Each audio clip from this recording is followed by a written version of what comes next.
সব সময় প্রশংসা করব কার?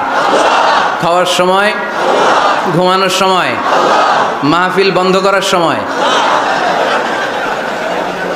লক্ষ্মীপুরে মাহফিল বন্ধ টন্ধ হয় নাকি? হ্যাঁ, আপনাদের লাখ সময় একটা বন্ধ হয়ে গেছে আজকে। আমাকে আলোচনা করতে দেয় নাই ওখানে।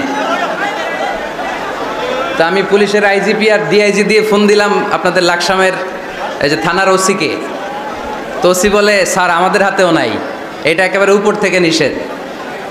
তো এরকম ঘটনা কি লক্ষ্মীপুরে ঘটে?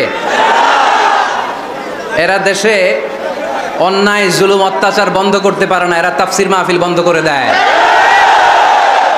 চাঁদাবাজি বন্ধ করতে পারে না, টেন্ডারবাজি বন্ধ করতে পারে না, জুয়ার আড্ডা বন্ধ করতে পারে না, কোরআনের মাহফিল বন্ধ করতে চায়।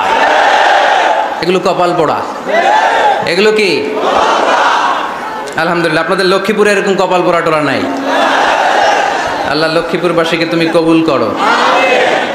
মাদ্রাসাতুল বানাতের আয়োজক কমিটি অনেক চেষ্টা করেছে আপনাদের জন্য সুন্দর ব্যবস্থা করবো। আর গত বছরের চেয়ে প্যান্ডেল নাকি ডবল করেছে শুনলাম।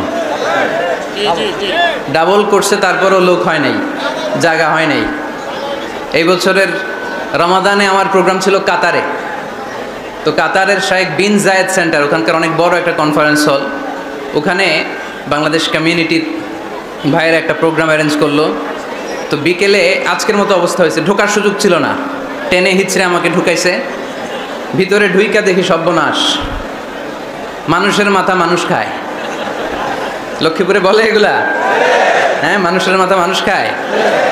তো এত মানুষ, ধারণ ক্ষমতার চেয়ে 5 গুণ বেশি মানুষ, আর 10,000 লোক তাদের গাড়ি নিয়ে এসে দে রিটার্ন ব্যাক, আবার ফিরে চলে গেছে। তো এগুলো ভালো sign, it's a good sign for the victory of Quran. কোরআনের বিজয়ের জন্য এটা একটা ভালো নিদর্শন, ঠিক কিনা?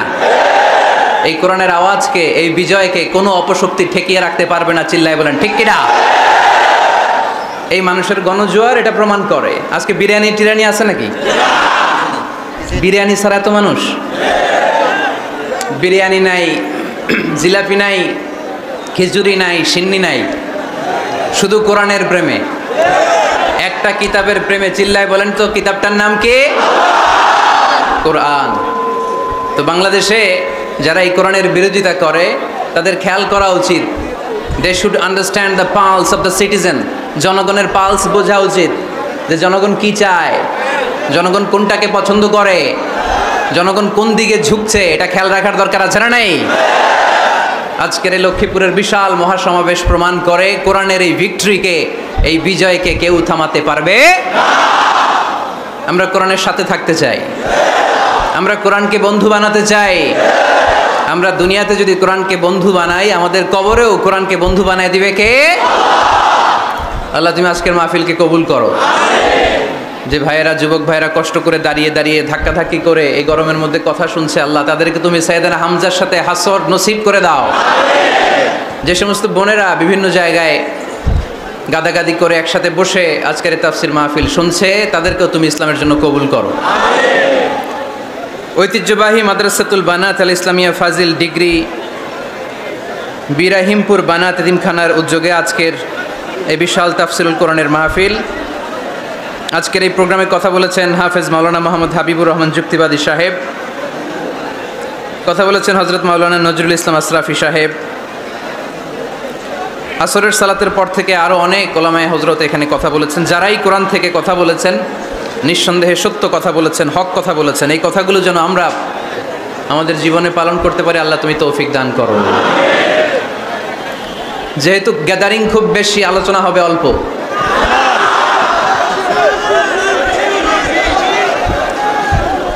লম্বা চূড়া আলোচনা করা কিন্তু খেলাফুস সুন্নাহ, সুন্নাতের খেলাফ। বিষ্ণু ইসা ইসলাম বলেছেন, খুতাবুকুম তবিলা ও সলাওয়াতুকুম কসিরা। কিয়ামতের আগে তোমাদের ইসলামী বক্তব্যগুলো অনেক লম্বা হয়ে যাবে, আর তোমাদের সালাদগুলো খাটো হয়ে যাবে। Your Islamic lectures will be longer and your salah will be shorter. Lecture হয়ে যাবে লম্বা, আর সালাত হয়ে যাবে ছোট বা খাটো। এই আলামতটা সমাজে আছে না নাই? এখন লম্বা চূড়া বক্তব্য হয়, ওয়াজ শুনতে মানুষের ভাল লাগে, কিন্তু নামাজ ভাল লাগে না। আছে না নাই? লক্ষ্মীপুরে নাই মনে হয়। তারপরে এত ওয়াজ এই দেশে হয়, তার সব যদি কাজে লাগতো, মানে জায়গা মতো যদি ডোজ পড়তো, তাহলে তো এই দেশের মানুষ সব আল্লাহর ওলি হয়ে যেত, চোর বাটপার খুঁজে পাওয়া যেত। কিন্তু ওয়াজ যত হয় তত হেদায়েত হয় না। এর কারণ বাংলাদেশের সবচেয়ে বেশি ওয়াজ শুনে হচ্ছে এই যে মাইক ম্যান যারা আছে, এরা সবচেয়ে বেশি ওয়াজ শুনে, তাই না? সেপ্টেম্বর থেকে এদের ওয়াজ শোনা শুরু হয়েছে। কিন্তু দেখবেন অধিকাংশ মাইকম্যান নামাজই পড়ে না। আজকের মাইকম্যানের কথা বলতেছি না, ও পড়ে, আজকে যেটা আসছে ওইটা পড়ে, কিন্তু বেশিরভাগ মাইকম্যান কি করে না, পড়ে না নামাজ। তো এটা প্রমাণ করে যে ওয়াজ যত হচ্ছে আসলে হেদায়েত তত হচ্ছে না। এর কারণ হচ্ছে অনেক কারণে মানুষ ওয়াজ শুনতে আসে। কেউ আসে স্লোগান দেওয়ার জন্য, কি দেওয়ার জন্য? কেউ আসে হুজুরের কণ্ঠ শোনার জন্য, কেউ আসে সমাবেশ দেখার জন্য। আবার যারা ওয়াজের আয়োজন করে তাদেরও নানা ধরনের প্ল্যান প্রোগ্রাম। সো হেদায়েতের জায়গাটা দিনকে দিন দুর্বল হয়ে যাচ্ছে, এই মঞ্চগুলো হেদায়েত শূন্য হয়ে যাচ্ছে। একটা সময় ছিল এত ক্যামেরা ছিল না মাহফিলে, ঠিক কি না? এখন শত শত ক্যামেরা চলে আসে। আমরা রাতে যেই কথা বলি ফজরের আগে ওইটা পাবলিশ হয়ে যায়, ঠিক কি না? তো যেখানেই যাই আমারে ধরে বলে, হুজুর আপনারা ইউটিউবে দেখছি। কই দেখছে? আপনারা দেখছেন নাকি? আপনারাও দেখছেন? তো এটা সহজ হয়ে গেছে এখন, কোরআনের কথা বলা, কোরআনের কথাকে প্রচার করা, কোরআনের কথাকে ছড়িয়ে দেয়া, এখন এটা সহজ হয়ে গেছে আলহামদুলিল্লাহ। তো এই জন্য আমরা যেন এটার ভালো দিকে কাজে লাগাই, আমরা যেন এটার নেগেটিভ সাইডগুলোকে প্রমোট না করি। এই জন্য ওয়াজ শুনতে যারা এসেছেন, যেহেতু আজকে এটা আমার প্রথম মাহফিল এবছরের, আলহামদুলিল্লাহ এবছরের আমার প্রথম মাহফিল আমি লক্ষ্মীপুর দিয়ে শুরু করেছি। তো এই জন্য সবার প্রতি আমার নসিহাত, যারা ওয়াজ শুনতে এসেছেন আপনারা এই নিয়তে আসবেন যে কোরআন সুন্নাহর আলোকে এমন কিছু কথা শুনে যাব আমল করার নিয়তে। কিসের নিয়তে? যাতে আমার জীবনটা পরিবর্তন হয়ে যায়, যাতে এই ওয়াজ শোনাটা আমার জান্নাতে যাওয়ার ওয়াসিলা হয়ে যায়, যাতে আমার নাজাতের ওয়াসিলা হয়, ঠিক কিনা? এরপরে ক্যামেরাম্যান যারা এসেছো তোমরাও নিঃসন্দেহে সেই যতদিন আমরা এই শীতের সিজনে ওয়াজ করি তোমরাও থাকবা। তোমাদের প্রতি নসিহাত হচ্ছে তোমরাও অনেক বড় সওয়াবের ভাগীদার। এই যে কোরআনের কথাগুলো তোমরা প্রচার করে দিচ্ছ, তোমাদের এখানে কন্ট্রিবিউশনও কম নয়। তবে এখানে তোমাদের স্বচ্ছতা বজায় রাখতে হবে। স্বচ্ছতা, নিজেদের মধ্যে আবার মারামারি করা যাবে না। এখন বক্তাদের মধ্যে মারামারি আছে না নাই? কাদা ছড়াছড়ি আছে না নাই? কাফের ফতুয়া আছে না নাই? লক্ষ্মীপুরে এগুলো বোধহয় কম না? তো এক আলেম আরেক আলেমকে দেখতে পারে না, একজন আরেকজনের জনপ্রিয়তায় জেলাসি ফিল করে, প্রতিহিংসা পরায়ণ। তো এই প্রভাব যদি যারা ক্যামেরাম্যান তাদের মধ্যেও পড়ে যায়, এটা ভয়ঙ্কর হবে। অনেক ইউটিউব চ্যানেলের ওনাররা দেখি দুই বক্তার ছবি দিয়ে এই বক্তা এমনে ওই বক্তা এমনে, আর মাঝখানে লিখে রাখছে যুদ্ধ। মাঝখানে কি যুদ্ধ, মানে ওনার সাথে ওনার যুদ্ধ, ভারত পাকিস্তান খেলা। তো ইউটিউব চ্যানেলের ওনার ভাইরা যারা এসছো তোমরাও অনেক সওয়াবের ভাগীদার হবে যদি তোমরা প্রফেশনালিজম মেনটেন করে দাওয়াতের কাজ করতে পারো। আয়োজক কমিটি যারা আছে তাদেরকে আমি বলবো আপনারাও ইখলাসের সাথে মানুষকে কোরআনের কথা শোনাবার উদ্দেশ্যে এই প্রোগ্রামগুলোর আয়োজন করবেন, তাহলে এই প্রোগ্রামগুলো থেকে অনেক মানুষ উপকৃত হবে। আর সম্মানিত ওলামায়ে কেরাম যারা এই শীতের মৌসুমে কথা বলবেন তাদের কাছে আমি বিনীত অনুরোধ জানাই, অন্যের পিছনে লেগে থাকবেন না। আপনার জীবনের সবচাইতে দামি বিষয় হচ্ছে আপনার সময়। আমাদের জীবনের সবচাইতে দামি জিনিস কি? আমাদের সময়। তো আপনার সময়টাই যদি আল্লাহর দেয়া, স্রষ্টার দেয়া সবচেয়ে দামি সময় যদি আপনি অন্যের পিছনে লাগিয়ে ফেলেন তো নিজের কল্যাণ করবেন কখন? এজন্য সম্মানিত ওলামায়ে কেরামদের বলবো আমরা যেন বেশি বেশি স্টাডি করে কোরআন সুন্নাহর আলোকে মানুষকে কথা শোনাতে পারি, যাতে করে লোকজন উপকৃত হয়। আল্লাহ নাসিহাতগুলো যেন আমরা আমাদের জীবনে কাজে লাগাতে পারি, তুমি তৌফিক দাও। আরো জোরে পড়ি আমিন। আমি আপনাদের খেদমতে আমার খুতবার শুরুতে সূরাতু আল জুমআর 10 নম্বর আয়াত তেলাওয়াত করেছি। কয় নাম্বার? শুনতেছেন? কষ্ট হচ্ছে না তো? আমি যখন প্রশ্ন করব আপনাদেরকে আওয়াজ করে উত্তর দিতে হবে। আর এই যে ছেলেরা কথা বলো না, দোহাই লাগে তোমাদের, কথা বলো না, আওয়াজ করো না, ডিস্টার্ব করো না প্রোগ্রামের, চুপচাপ। লক্ষ্মীপুরের ছেলেরা খুব ভদ্র আমি জানি, একেবারে চুপচাপ। সূরাতুল জুমার 10 নম্বর আয়াতে আল্লাহ তাআলা আমাদেরকে কর্মচঞ্চল হতে বলেছেন, কাজ করে খেতে বলেছেন। কাজে লজ্জা নেই, লজ্জা অলসতায়। কাজে লজ্জা আছে? লজ্জা কিসে? অলসতায়, অকর্মণ্যতায়। লেজিনেস খুব খারাপ, কিন্তু অ্যাক্টিভ হওয়া, এনার্জেটিক হওয়া, এটা নবীদের সুন্নাত, ঠিক কিনা? তো এই আয়াতের মাধ্যমে আল্লাহ তাআলা গোটা বিশ্বের মানুষদেরকে কাজের প্রতি উৎসাহিত করেছেন। আল্লাহ বলেছেন, ফাইদা কুদিয়াতিস সালাতু ফান্তাশিরু ফিল আরদ আবতাগু মিন ফাদলিল্লাহ। যখন সালাত শেষ হয়ে যায় তখন তোমরা জমিনে ছড়িয়ে পড়ো, প্রত্যেকে প্রত্যেকের ওয়ার্ক প্লেসে চলে যাও, কাজ করো। আবতাগু মিন ফাদলিল্লাহ, আর আল্লাহর দেয়া ফদল তালাশ করো, রিজিক তালাশ করো। মসজিদের ভিতরে রিজিক আছে? কথা কয় না। মসজিদে গেলে কি টাকা পাওয়া যায়? খাওয়া পাওয়া যায় না। খাবার উৎপন্ন করতে হয় মসজিদের বাইরে, এ জমিনে। মসজিদে গেলে রহমত পাওয়া যায়। মসজিদে গেলে কি পাওয়া যায়? এজন্য মসজিদে ঢোকার সময় আমরা কোন পা দিয়ে ঢুকি? আর কি পড়ি? আল্লাহুম্মা ইফতাহলি আবওয়াবা রাহমাতিক। আল্লাহুম্মা ইফতাহলি আবওয়াবা রাহমাতিক। আমরা বলি, হে আল্লাহ, আপনি আপনার রহমতের দরজা আমাদের জন্য খুলে দেন। সুবহানাল্লাহ পড়েন। এই দোয়া থেকে বোঝা গেল মসজিদে ঢুকলে কি পাওয়া যায়? সবাই বলতে হবে, কি পাওয়া যায়? মসজিদে ঢুকলে রহমত পাওয়া যায়, আর মসজিদ থেকে বের হলে রিজিক পাওয়া যায়, ফদল পাওয়া যায়। ফদল, ফদলের আরেক অর্থ হচ্ছে রিজিক। এজন্য মসজিদ থেকে যখন বেরোই কোন পা দিয়ে বেরোই? আর কি পড়ি? আল্লাহুম্মা ইন্নী আসআলুকা মিন ফাদলিক। হে আল্লাহ, আপনার কাছে আমি আপনার ফদল চাই, রিজিক চাই। এই ফদলের কথাই আল্লাহ কোরআনে বললেন, ফাইযা কুদিয়াতিস সালাতু ফান্তাশিরু ফিল আরদি ওয়াবতাগু মিন ফাদলিল্লাহ ওয়াযকুরুল্লাহা কাসীরান লাআল্লাকুম তুফলিহুন। সুবহানাল্লাহ পড়েন। আল্লাহ ডেকে বললেন, গোলাম যখন সালাত শেষ হয়ে যায় জমিনে ছড়িয়ে পড়ো, মসজিদে বসে থেকো না। আদেশটা কার? সালাত যখন শেষ মসজিদে বসে থাকার দরকার নাই, জমিনের মধ্যে ছড়িয়ে ছিটিয়ে পড়ো। ওয়াবতাগু মিন ফাদলিল্লাহ, আমার ফদল তালাশ করো, আমার রিজিক তালাশ করো, বেশি বেশি আমাকে স্মরণ করো। সুবহানাল্লাহ পড়েন।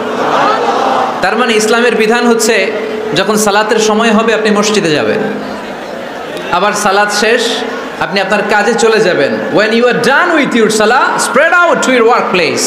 কাজ শেষ তো আপনার কর্মস্থলে চলে যান। এটা হচ্ছে ইসলামের নিয়ম। নামাজের আজান যখন হবে সবাই মসজিদে ঢুকবে, সালাম ফিরিয়ে নামাজ শেষ সবাই মসজিদ থেকে বের হয়ে যাবে। শিক্ষক চলে যাবে স্কুলে,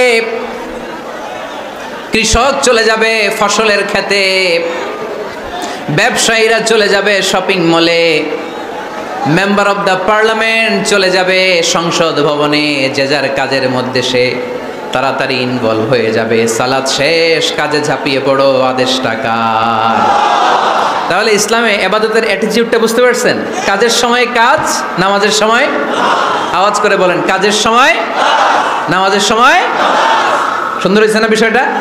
ফাইদা কুদিয়াতিস সালাতু ফান্তাশিরু ফিল আরদ। যখন তোমাদের সালাত শেষ তখন জমিনে ছড়িয়ে পড়ো। জমিনটাকে আল্লাহ আমাদের জন্য উর্বর বানিয়েছেন।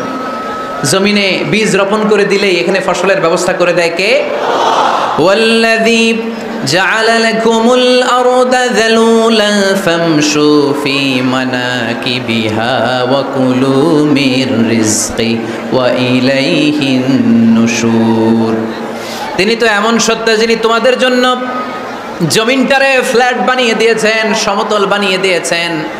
এই জমিনের অলিতে গলিতে, বনে বাদারে, রাস্তায়, সাগরে, পাতালে, পাহাড়ে, বিভিন্ন জায়গায় তোমরা ঘুরে বেড়াও। সেখানে যে আমি আল্লাহর রিজিক তালাশ করো। সুবহানাল্লাহ। এই জমিনটাকে আল্লাহ সাহালাতুল মাসালেক, চলার জন্য সহজ বানিয়ে দিয়েছেন, ফ্ল্যাট। বিমান থেকে এটা খুব সুন্দর দেখা যায়, জমিনটা খুব ফ্ল্যাট দেখা যায়, সমতল। এই সমতল হওয়ার কারণে এখানে চাষাবাদের সুযোগ সুবিধা করে দিয়েছে কে? তাহলে বোঝা গেল এই জমিনটা সমতল এবং উর্বর, ভেরি ফার্টাইল ল্যান্ড। আমাদের সালাত শেষ আমরা কাজে চলে যাব, আবার আজান হলে মসজিদে ঢুকে যাব। এটাই হচ্ছে ইসলামের নিয়ম।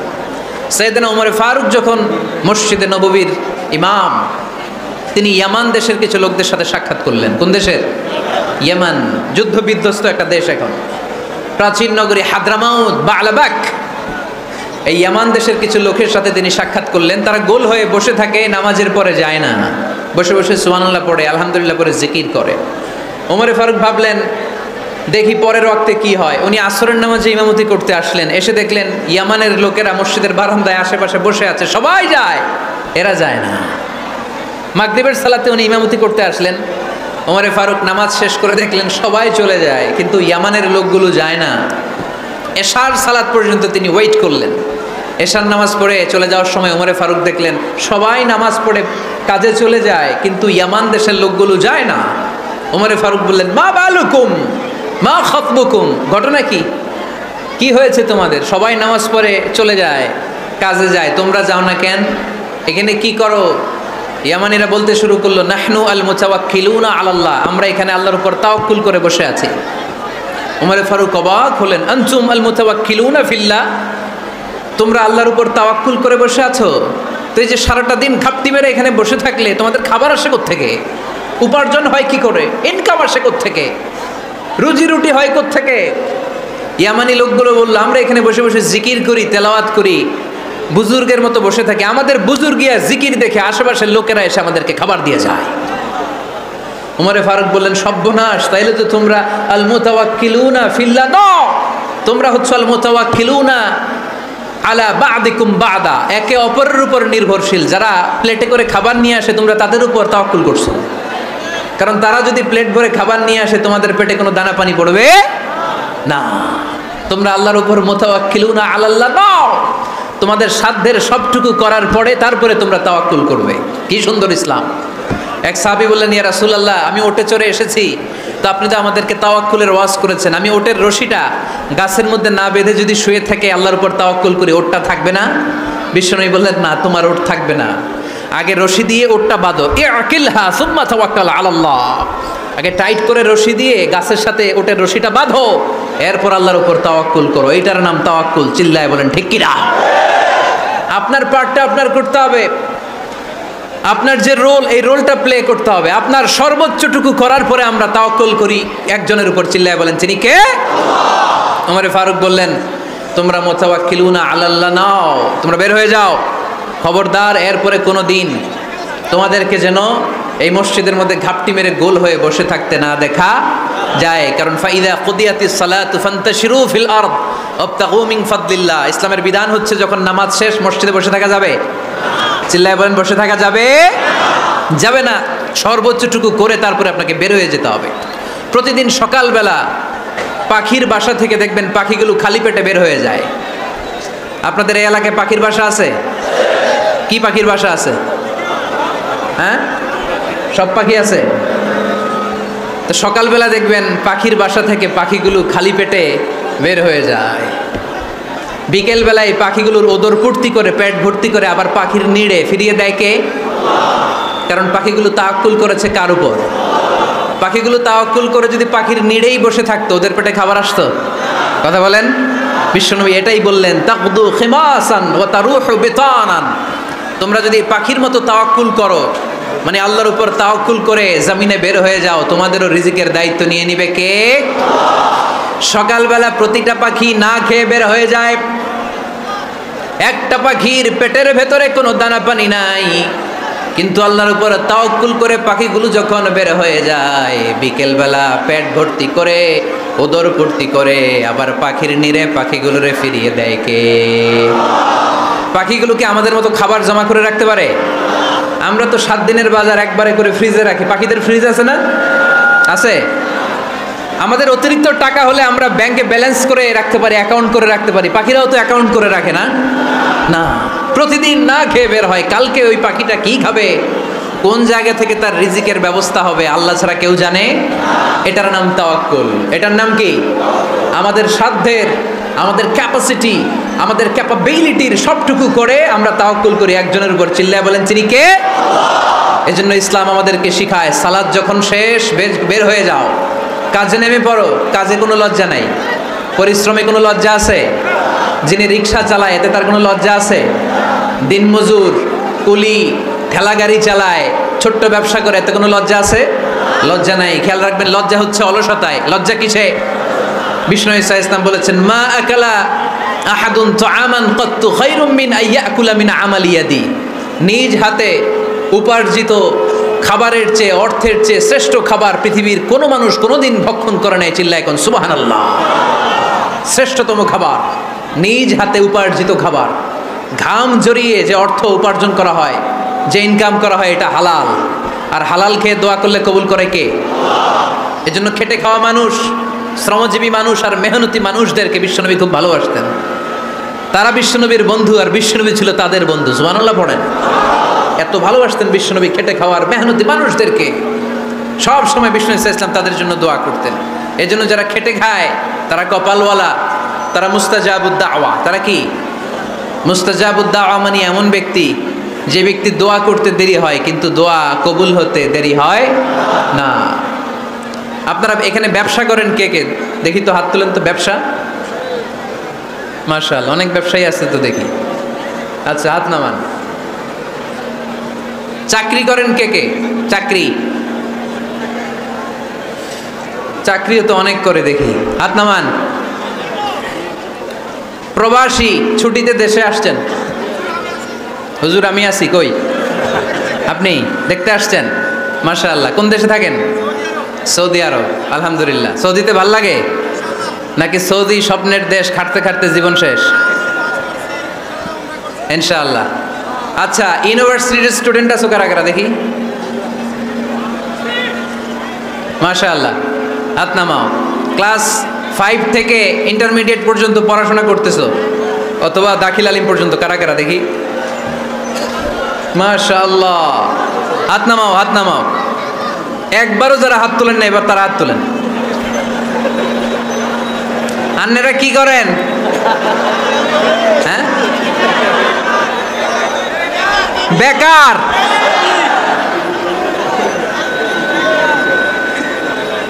বাংলাদেশে চাকরির বাজার খুব মন্দা, ঠিক কিনা? বাংলাদেশ ইন্ডিয়াতে চাকরি পেতে অনেক কষ্ট। সামান্য একটা পদের জন্য যেখানে চেয়েছে ক্লাস 8 পাস, এখানে ডবল মাস্টার ডিগ্রি অ্যাপ্লাই করছে কয়েক লক্ষ। এজন্য আমাদেরকে উদ্যোক্তা হতে হবে। You have to be the entrepreneur. আমাদের উদ্যোক্তা দরকার, বেশি বেশি নতুন নতুন উদ্যোক্তা। নিজেই এমন আইডিয়া নিয়ে আসবে যেই আইডিয়া বিক্রি করে দুর্দান্ত আইডিয়া দিয়ে তুমি পুরো দেশ কাঁপিয়ে দিতে পারো। পারা যাবে না লক্ষ্মীপুরের ছেলেরা? আইডিয়ার অনেক দাম। You have to generate new ideas. নতুন নতুন আইডিয়া এনে মানুষ গোটা বিশ্বকে তাক লাগিয়ে দিচ্ছে। এই যে গত কয়েক বছর আগে কারের একটা রাইড চালু হয়েছে, নাম হয়েছে উবার। কি নাম? ঢাকায় যারা চলাফেরা করেন তারা হয়তো চড়েছেন। উবারের নাম শুনছেন না? এই উবার কোম্পানি কি করে জানেন? নিজেদের ব্যবসা নাই, পুঁজি নাই, পাত্তি নাই, অফিস নাই, কিচ্ছু নাই, কোটি কোটি টাকা হাতায় নিচ্ছে। Just idea, just they are generating new ideas. নতুন নতুন আইডিয়া দিয়ে গোটা বিশ্ব কাঁপিয়ে নিয়েছে একটা মোবাইল অ্যাপসের মাধ্যমে। কিসের মাধ্যমে? Mobile apps. একটা কোম্পানি খুলেছে, গোটা বিশ্বের সব প্রাইভেট কারওয়ালারা ওইখানে রেজিস্ট্রেশন করে আপনি মোবাইলে কোথায় যাবেন, কোত্থেকে যাবেন লিখবেন, গাড়ি আপনার বাড়ির সামনে এসে হাজির। তার একটা পার্সেন্টেজ ওই উবার কোম্পানি পায়। ইউনাইটেড স্টেটস অফ আমেরিকার একটা স্টেট আছে সান ফ্রান্সিসকো, ওইখান থেকে শুরু করছে। 775টা সিটিতে ওদের অপারেশন আছে। বাংলাদেশে ঢাকাতেও আছে। আমি মালয়েশিয়াতে থাকি, ওখানেও আছে, ওখানেও আমরা চড়ি। প্রায় 63টা দেশে ওদের কাজ বাজ আছে। গত বছরে 2018 সালে ওদের প্রফিট ছিল, রেভিনিউ ছিল 11.27 billion US dollar, 11.27 US billion dollar. Just they are selling their ideas. নতুন নতুন আইডিয়া দিয়ে গোটা বিশ্ব কাঁপাচ্ছে। এই উবার যখন চালু হলো, আমি তখন মালয়েশিয়ায়, শুনলাম বাংলাদেশে নতুন আর একটা বাইর হয়েছে, পাঠাও। কি নাম? এটা বোধহয় সারা বাংলাদেশ ব্যাপী হয় নাই, 3টা জায়গায়, সিলেটে, চট্টগ্রামে আর ঢাকায়। এরা আরো চালাক। বাংলাদেশের ছেলেপেলেদের মাথায় চিকন চিকন অনেক বুদ্ধি। এরা ভাবলো এই উবার দিয়ে আর আমরা কত আগাবো, আমাদের গাড়ি আরো ছোট করতে হবে। এরা মোটরসাইকেল রাইড দেওয়া শুরু করছে। জ্যামের শহর ঢাকা, চিপা চাপা দিয়া এরা আপনারা নিয়ে জায়গা মতো পৌঁছায় দেবে। তো এই যে উবারের পরে আমাদের ছেলেরা বানাইলো পাঠাও। এরপরে কত কিছু বানাচ্ছে ছেলেপেলেরা, আমি তো এগুলো দেখে অবাক। রকমারি.com নাম শুনছো? বিক্রয়.com নাম শুনছো? ঘরে বসে বসে কোটি কোটি টাকা হাতিয়ে নিচ্ছে তারা, just they are selling their ideas. যেহেতু আমাদের চাকরি কম, ওই চাকরির বাজারে আমরা লাইন দিতে চাই না, আমাদের মেধাকে খাটিয়ে খাটিয়ে আমরা নতুন তরুণ উদ্যোক্তা বানাতে চাই। চিল্লায় বলো ঠিক কিনা? উদ্যোক্তা যত বাড়বে ততই দেশের কল্যাণ হবে। মানুষ তাদের আইডিয়াকে কাজে লাগিয়ে গোটা বিশ্বকে তাক লাগিয়ে দিচ্ছে। আমরা আমাদের সমতল ভূমিতে চাষ করতে চাই না। মালয়েশিয়াতে একটা এলাকা আছে ক্যামেরুন হাইল্যান্ড, ওরা পাহাড়ের মধ্যে চাষাবাদ করে গোটা মালয়েশিয়ার খাদ্যদ্রব্যের অভাবকে মুক্ত করে দিয়েছে। পাহাড়ের মধ্যে ওখানে ফুলের বাগান, ক্যামেরুন হাইল্যান্ড প্রায় 6000 ফিট উঁচু, প্রচণ্ড ঠান্ডা। এই ঠান্ডা পাহাড়ি হিল ট্রাক্স এরিয়াতে মালয়েশিয়ার এই ক্যামেরুন হাইল্যান্ডে ওখানে আছে ফুলের বাগান, আছে ফলের বাগান, আছে চায়ের বাগান, ওখানে মধুর চাষ হয়, ওখানে শাকসবজি চাষ হয়, ওখানে অনেক কিছু চাষাবাদ হয়। ওই ফলমূল শাকসবজি দিয়ে গোটা মালয়েশিয়ার 14টা স্টেটে যত শাক সবজি ফলমূল লাগবে ওরা আঞ্জাম দেয়। আর আমরা আমাদের সমতল ভূমিতে চাষ করতে চাই না। আমরা চাষাবাদকে খুব লজ্জা মনে করি, এটা ভুল আইডিয়া। আমাদের যে এলাকা যেই জিনিসের জন্য বিখ্যাত ওইটাকে আমাদের ব্র্যান্ডিং করতে হবে। লক্ষ্মীপুর কিসের জন্য বিখ্যাত? নারিকেল সুপারি। নারিকেল সুপারি যে পৃথিবীর কত মানুষ, ইন্দোনেশিয়ান লোকেরা মুড়ির মতো খায় নারিকেল আর সুপারি। তো এইটারে আমাদের ব্র্যান্ডিং করতে হবে। যেই দেশে যেটা আছে, যে এলাকা যেই পণ্যের জন্য বিখ্যাত ওইটা আমাদের ব্র্যান্ডিং করতে হবে। আমাদের আদমজির জুট মিল বন্ধ না? ভাওয়ানি জুট মিল বন্ধ। আমাদের পাট শিল্পকে ধ্বংস করে দিয়ে ইন্ডিয়া এখন ওই কটনের পাঞ্জাবি বানায়, জুট কটনের পাঞ্জাবি, আছে না নাই? পুরা বাংলাদেশের মার্কেট এই জুট কটনের পাঞ্জাবি দিয়ে সয়লাভ। আমাদের বাংলাদেশের পাট দিয়ে যদি আমরা মিহি পাঞ্জাবি বানাতে পারতাম, গোটা বিশ্বকে, বিশ্ববাজারকে আমরা দখল করে নিতে পারতাম, ঠিক কিনা? এজন্য আমাদেরকে নতুন নতুন আইডিয়া জেনারেট করতে হবে। চাকরির পিছনে বসে থাকলে চলবে না। আর আজান যদি হয়ে যায় ছুটে যাব মসজিদে, আর নামাজ শেষ হলে আমরা আমাদের কাজের দিকে চলে যাব। চিল্লায় বলেন ঠিক কিনা? যেটাই করব আমরা ভালোভাবে করব। আল্লাহ বলেছেন লিয়াবলুয়াকুম আইয়ুকুম আহসানু আমালা। লক্ষ্মীপুরের ভাইয়েরা আওয়াজ করে উত্তর দেন, আওয়াজ করে উত্তর দিতে হবে। জান্নাতে যেতে হলে 100তে কত নাম্বার পেতে হবে? হ্যাঁ, হয় নাই 51। কি নাম তোমার? হ্যাঁ, ফরহাদ। জান্নাতে যেতে হলে 100তে আমার দরকার 51। 100তে কত লাগবে? ফাআম্মা মান সাকুলাত মাওয়াজিনুহু ফাহুয়া ফি আইশাতির রাদিয়া। সেদিন মিজানের পাল্লা যার ভারী হয়ে যাবে সে আনন্দ উৎসবে থাকবে। তো মিজানের পাল্লা ভারী হওয়ার জন্য 100তে আমার কত পাওয়া লাগবে? কত পাওয়া লাগবে? 51 পেলেই হয়ে যাবে। এজন্য আল্লাহ বলছেন লিয়াবলুয়াকুম আইয়ুকুম আহসানু আমালা। যেটাই করবে ভালোভাবে করবে। আল্লাহ এটা পরীক্ষা করতে চান যে আমরা ভালোভাবে কে কতটুকু আমল করেছি। যারা আরবি বোঝেন, আলেম ওলামা, আপনারা জানেন এখানে আল্লাহ বলেননি লিয়াবলুয়াকুম আইয়ুকুম আকসারু আমালা। আল্লাহ এটা দেখতে চান যে তোমাদের মধ্যে থেকে কে বেশি আমল করে। এটা বলছে আল্লাহ? বলে নাই। আল্লাহ বলেছে লিয়াবলুয়াকুম আইয়ুকুম আহসানু আমালা, যে ভালো করে করে। এজন্য আমরা যাই করি না কেন কি করে করব? আওয়াজ করে বলতে হবে। কেমন করে করব? যে কোনো কাজ করো না ভাই, যে কোনো কাজ করো, তা যেন হয় সবার চেয়ে সবচেয়ে সুন্দর।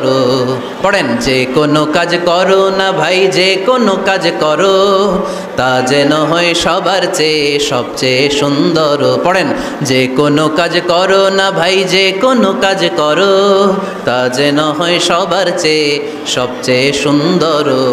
হোক না সেটা পড়া লেখা, রঙের ভাষায় ছবি আঁকা। পড়েন, হোক না সেটা পড়া লেখা, রঙের ভাষায় ছবি আঁকা, হোক না সেটা সামান্য কাজ কিংবা মহত্তর, তা যেন হয় সবার চেয়ে সবচেয়ে সুন্দর।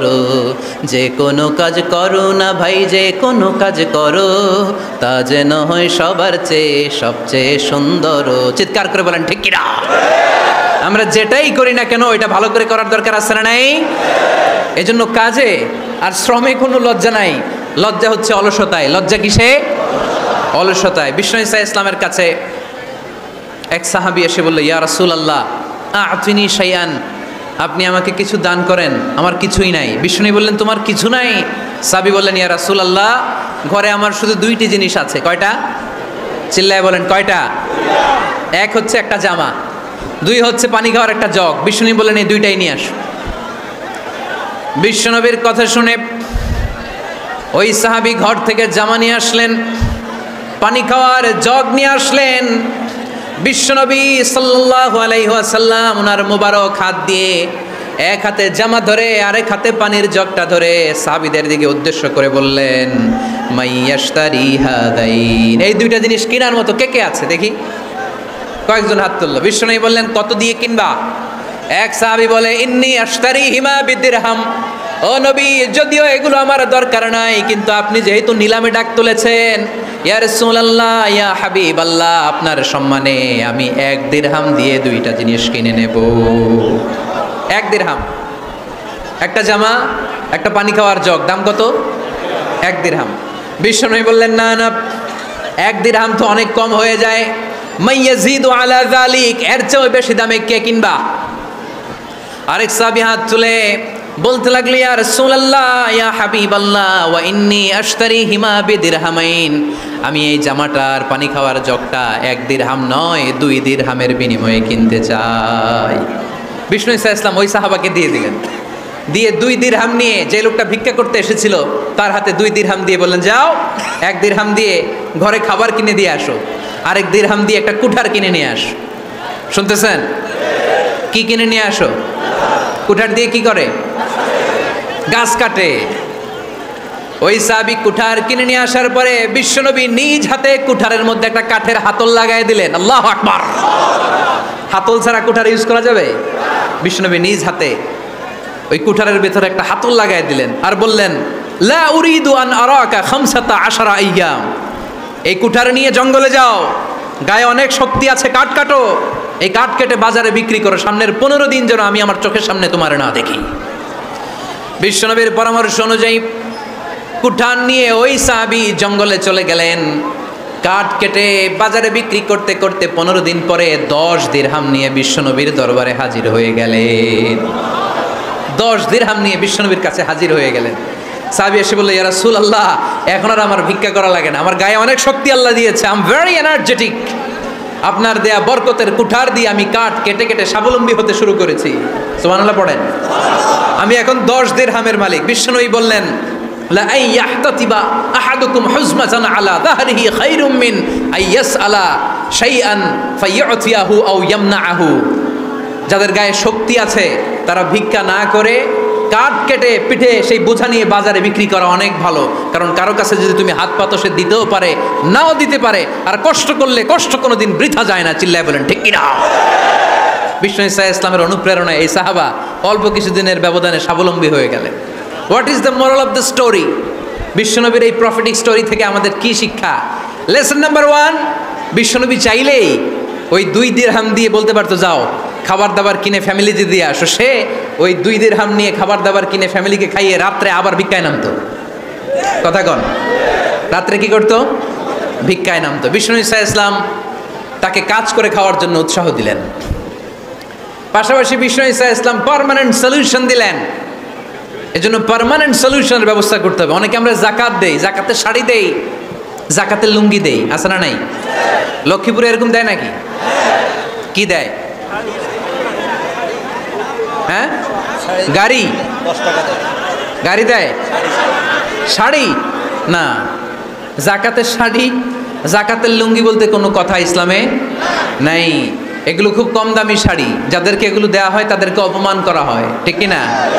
আল্লাহ বলেছেন, ওয়ালাকাদ কাররামনা বানি আদম, I have dignified the status of the sons of Adam, আমি আদমের সব সন্তানদেরকে সম্মানিত করেছি। সুবহানাল্লাহ পড়েন। আপনাদের চেয়ে সম্মানিত কেউ আছে? মানুষের চেয়ে সম্মানিত গোটা বিশ্বে আর কোনো মাখলুকাত আছে? নাই। এজন্য জাকাতের শাড়ি দেওয়া যাবে না, জাকাতের লুঙ্গি দেওয়া যাবে না। জাকাতের শাড়ি আপনারা দেখছেন? এটারে একবার ধোয়ার পরে দ্বিতীয়বার পরা যায় না। মশারি কি পাতলা, এর চেয়েও পাতলা। এই জন্য জাকাতের শাড়ি, জাকাতের লুঙ্গি বলতে ইসলামে কোনো পরিভাষা নাই। আপনাকে স্বাবলম্বী করে দেওয়ার চেষ্টা করতে হবে। যারা লক্ষ্মীপুর জেলায় বিজনেস ম্যাগনেট আছেন, তারা একসাথে হয়ে একটা স্ট্রং জাকাত ম্যানেজমেন্ট প্ল্যাটফর্ম করতে পারেন, যেখান থেকে আপনারা বিভিন্ন থানায়, বিভিন্ন গ্রামে বাছাই করে করে কিছু ভাইদেরকে জাকাত দিতে পারেন স্বাবলম্বী করার উদ্দেশ্যে। যেই ফ্যামিলিকে আছে, কি নাম এটার? পল্লী উন্নয়ন ক্লাব। জাকাত ফান্ড দিয়ে বিদেশে লোক পাঠাই, তবে গরু কিনে দিই। মাশাআল্লাহ, জাকাত ফান্ড দিয়ে বিদেশে লোক পাঠায়। এর চেয়ে সুন্দর পদ্ধতিতে জাকাত বিতরণ আর হতে পারে যেই লোকটাকে, যেই ছেলেটাকে বিদেশে পাঠানো হয়েছে, ওই ফ্যামিলিটা আর কোনোদিন জাকাতের শাড়ি নেওয়ার জন্য লাইনে দাঁড়াবে? যেই ছেলেটাকে ওনারা অস্ট্রেলিয়ান গাভী কিনে দিছে, দুধ বিক্রি করে যেই ফ্যামিলিটা স্বাবলম্বী হতে শুরু করেছে, তারা আর কোনোদিন জাকাতের লাইনে যেয়ে দাঁড়াবে না। এজন্য জাকাত দিতে হবে স্বাবলম্বী করার জন্য। ইসলাম আমাদেরকে এটাই শিখিয়েছে, কাজ করে খেতে হবে। কাজে লজ্জা নেই, লজ্জা হচ্ছে অলসতায়। লজ্জা কিসে? আজকের আলোচনা থেকে এটা মুখস্থ করে নিতে হবে, কাজে লজ্জা নেই। লক্ষ্মীপুরের ইয়াংস্টারেরা, শ্রমে লজ্জা নেই, পরিশ্রমে লজ্জা নেই, লজ্জা অলসতায়। লজ্জা কিসে? আরো জোরে। নবীরা কি এমনি এমনি বসে বসে খাইছে?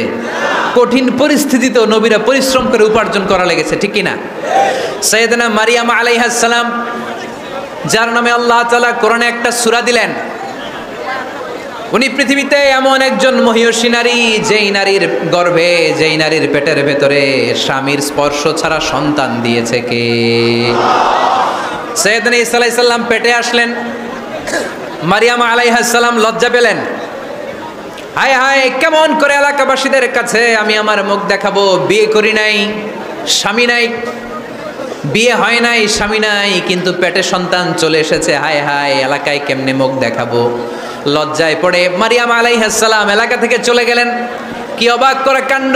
বাচ্চা ভূমিষ্ঠ হওয়ার জন্য, বড় হওয়ার জন্য 6 মাস 7 মাস লাগে নাই, পেটে বাচ্চা আসার সাথে সাথে বাচ্চাটারে বড় করে দিয়েছে কে?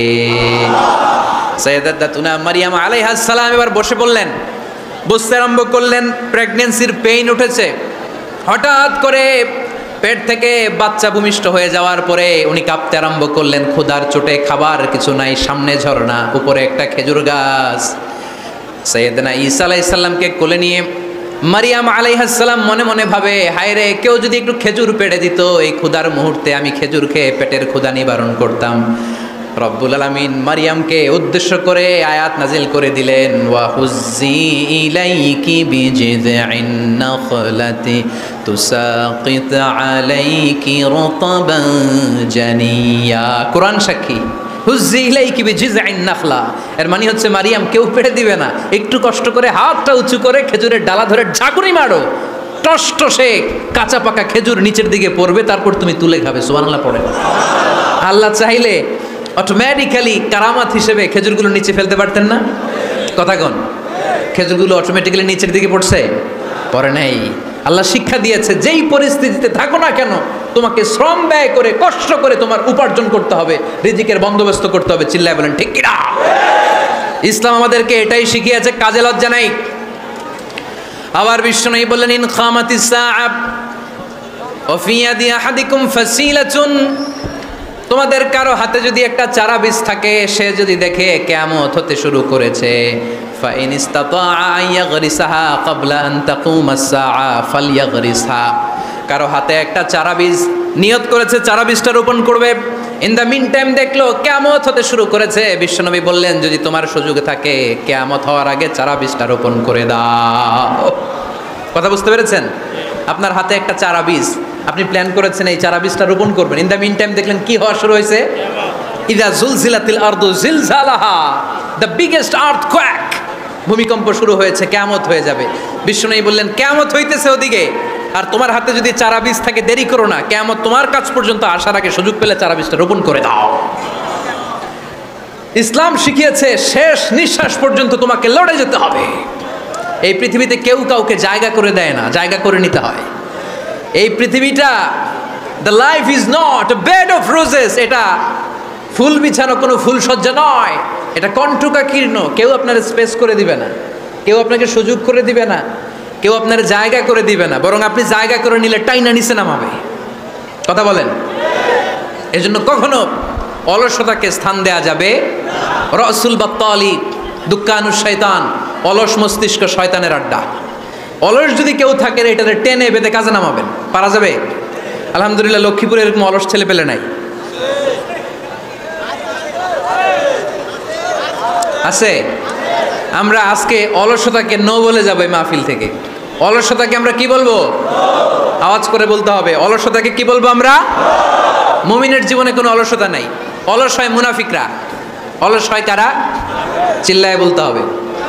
মুমিনরা অলস হয়? অলস হয় কারা? এজন্য কোরআনে আল্লাহ একথাও বলে দিলেন, ওয়া ইযা قاموا إلى الصلاة قاموا كسالى يراءون الناس ولا يذكرون الله إلا قليلا সুবহানাল্লাহ পড়েন। মুনাফিকরা যখন মানুষকে দেখানোর জন্য নামাজে যায়, ওই নামাজে তাদের ইখলাস নাই, ওই নামাজের ভেতরে তাদের কোনো খুশু খুদু নাই, ওই নামাজের ভেতরে আছে শুধু অলসতা। ওই নামাজে কি আছে? কিন্তু আমরা যখন নামাজে যাই আমাদের অলসতা আছে? আমরা নামাজ পড়লে আমাদের হৃদয়টারে সজীব করে দেয় কে? আমরা উযু করলে আমাদের মনটাকে চাঙ্গা করে দেয় কে? আমরা মসজিদে ঢুকলে হৃদয়টাকে প্রাণবন্ত করে দেয় কে? মুমিন উযু করলে চাঙ্গা হয়। বিষ্ণু ইসা ইসলাম বললেন, ইয়াকিদু শাইতানু আলা কাফিয়াতি রাসি আহাদিকুম ইদা নাম।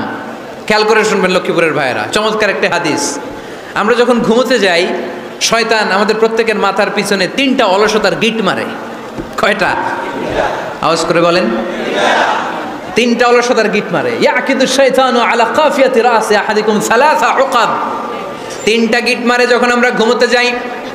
অলসতার 3টা গিট মেরে আমাদের কানের সামনে এসে ফিসফিস করে মন্ত্র পড়তে থাকে, আলাইসা লাইলুন তাওয়িলুন ফারকুদ, আলাইসা লাইলুন তাওয়িলুন ফারকুদ। বিশাল লম্বা রাত, ঘুমাও। অনেক সময় আছে, ঘুমাও। রাত 5টা বেজে যাচ্ছে, তাহাজ্জুদের সময় শেষ হয়ে যাচ্ছে, তখনও শয়তান বলে রাত অনেক লম্বা, ঘুমাও। ফজরের সময় পার হয়ে যাচ্ছে, সূর্য উঠে যাচ্ছে, শয়তান বলে আলাইসা লাইলুন তাওয়িলুন ফারকুদ, এখনো অনেক সময় আছে, লম্বা লম্বা লম্বা চৌড়া রাত পড়ে আছে, তুমি ঘুমাও। বিশ্বনবী বললেন, ফাইন ইস্তাইকাযা ওয়া যাকারাল্লাহ ইনহাল্লাত উকদা। আমার উম্মতের কেউ যখন ঘুম থেকে জেগে ঘুম থেকে ওঠার দোয়া পড়া শুরু করে দেয়, অলসতার প্রথম গিটটা সাথে সাথে খুলে দেয় কে? আপনি ঘুম থেকে উঠেই যখন ঘুম থেকে ওঠার দোয়া পড়বেন, আপনার অলসতার প্রথম গিট খুলে দেয় কে? ঘুম থেকে ওঠার দোয়াটা কি? আলহামদুলিল্লাহিল্লাযী আহইয়ানা বা'দামা আমাতানা ওয়া ইলাইহিন নুশুর। প্রশংসা সে আল্লাহর, যে আল্লাহ আমাদেরকে লম্বা একটা ঘুম শেষে, মৃত্যু শেষে আমাদেরকে ঘুম থেকে উঠালেন। এই দোয়াটা পড়ার সাথে সাথে শয়তান যে 3টা গিট মারছে, ওই 3টার একটা খুলে দেয় কে? ফাইন তাওয়াদ্দা ইনহাল্লাত উকদা। ঘুম থেকে জেগে ঘুমের দোয়া পড়ার পরে যখন কেউ ওযু করে ফেলে, অলসতার দ্বিতীয় গিটটাও খুলে দেয় কে? ওযু করার পরে ফাইন সাল্লাত ইন হাল্লাত উকদা, নামাজের মুসল্লায় দাঁড়িয়ে যখন নামাজ শুরু করে দেয়, অলসতার 3 নাম্বার গিটটাও খুলে দেয় কে? 3টা গিট যখন খুলে দেয়, বিষ্ণু ইসলাম বললেন, ফাসবাহা নাশীতাল কলব। নাশীত, তখন মুমিন বান্দা সজীব হয়ে ওঠে, প্রাণবন্ত হয়ে ওঠে, উচ্ছ্বসিত হয়ে ওঠে। ওয়া ইল্লা খাবিসান নাফসে কাসলান। আর যদি ঘুমিয়ে থাকে, 3টা গিট তার মাথার পেছনে শয়তানের অলসতার লেগে থাকে, তাহলে তার দিনটা শুরু হয় অলসতা দিয়ে, আর সে হয় অলসতার রাজা। চিল্লায় এখন ঠিক কিনা? এজন্য আমরা কি অলস হতে চাই না কর্মঠ হতে চাই? কোন নবীরা কি অলস ছিলেন? পৃথিবীতে কোন নবী অলস ছিলেন? সব নবী কর্মঠ ছিলেন। বিষ্ণু ইসলাম বললেন, মা বাআসাল্লাহু নাবিয়্যান ইল্লা রাআল গানাম। এই পৃথিবীতে এমন কোন নবী নাই যেই নবী বকরি চড়ায় নাই। কি চড়ায় নাই? বকরিরে আপনারা লক্ষ্মীপুরের ভাষায় কি বলেন? কি বলেন? ছাগল। তো পৃথিবীতে এমন কোন নবী নাই যেই নবী কি চড়ায় নাই? ছাগল চড়ায় নাই। সাহাবারা বললেন, ইয়া রাসূলুল্লাহ আনতা কাযালিক, আপনিও ছাগল চড়াইছেন? বিষ্ণু ইসলাম বললেন, না, আমিও ছাগল চড়িয়েছি। ওয়া ইন্নী আরআহা আলা কারারাইতি আহলি মক্কা, আমি তো মক্কাবাসীদের অল্প কিছু পয়সার বিনিময়ে তাদের ছাগলগুলোকে চড়িয়ে দিতাম। সুবহানাল্লাহ পড়বেন না? বিষ্ণু ইসলাম ছাগল চড়াতেন। ছাগল চড়ানো সহজ কাজ না কঠিন কাজ? কেন কঠিন এটা? হ্যাঁ, টেরা খুঁটি মারে। হ্যাঁ, কি করে? বসে থাকতে হয়। তো ছাগল যারা পালে তারা জানে ছাগল পালা কত কষ্ট। ওরে ডানে টান দিলেও কই যায়? রশি ধরে বায়ে টান দিলে কই যায়? সামনে টানলে কই যায়? পিছনে টানলে কই যায়? সারা সপ্তাহ আপনি সময় পান না এটার গোসল করাবেন। ভাবলেন আজকে জুমার দিন আমিও গোসল করি, এটারও গোসল করাই। এটারে আপনি পুকুর ঘাটে নিবেন, টান দিয়েছেন, ওর বাপের কিরা ও 1 ইঞ্চিও সামনে যাবে না। ঠিক কি না? এই টেরা প্রাণী আল্লাহর কি মহিমা! আল্লাহ তাআলা পৃথিবীর সবচেয়ে শ্রেষ্ঠতম মানুষদেরকে ছাগল চড়িয়ে ছেড়েছেন। ঠিক কি না? মা বাআসাল্লাহু নাবিয়্যান ইল্লা রাআল গানাম। এই পৃথিবীতে এমন কোনো নবী ছিল না যে নবীরা ছাগল চড়ায় নাই। আল্লাহ বুঝাতে চাইলেন ছাগল চড়ানো অনেক কষ্টের কাজ। অনেক ধৈর্যের প্রয়োজন। এখন নবীরা তোমরা ছাগল চড়াও, কিছুদিন পর ছাগলের চেয়েও টেরা জাতি মানুষ চড়াইতে হবে। মানুষের মধ্যেও টেরা আছে না নাই? ভালো বললে ভালোটা বুঝে না, ডানে যেতে গেলে বায়ে যায়, বায়ে যেতে বললে ডাইনে যায়, এরকম আছে না নাই?